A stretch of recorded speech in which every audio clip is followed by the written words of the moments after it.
Dhaka premier লিগের এবারের আসরে নিজেদের প্রথম জয়ের দেখা পেয়েছে মোহামেডান। লিগের দ্বিতীয় রাউন্ডের খেলায় রূপগঞ্জ টাইগার্স ক্রিকেট ক্লাবকে 7 উইকেটে হারিয়েছে তারা। আগের ম্যাচে গুলশান ক্রিকেট ক্লাবের কাছে হারতে হয়েছিল ঐতিহ্যবাহী মোহামেডানকে। মিরপুরে আগে ব্যাট করতে নেমে নির্ধারিত 50 ওভারে 9 উইকেট হারিয়ে 222 রান জড়ো করে রূপগঞ্জ। দলের পক্ষে সর্বোচ্চ 41 রান আসে অধিনায়ক আল আমিন জুনিয়রের ব্যাট থেকে। এছাড়া 37 রান করেন তানবীর হায়দার। মোহামেডানের বোলাররা এদিন ছিলেন দারুণ ছন্দে।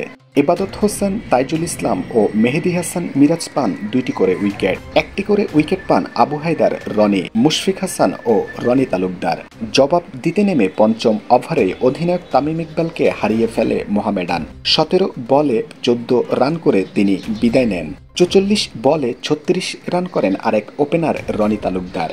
15 রান করে আরিফুল ইসলাম দলীয় 106 রানে বিদায় নিলে দলের হাল ধরেন মাহিদুল ইসলাম অঙ্কন ও তাওহিদ হৃদয়।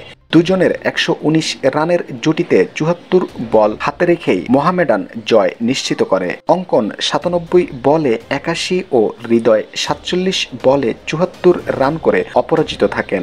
অঙ্কন হাঁকান 5টি 4 ও 2টি ছক্কা। হৃদয় হাঁকান 21টি 4 ও 1টি ছক্কা।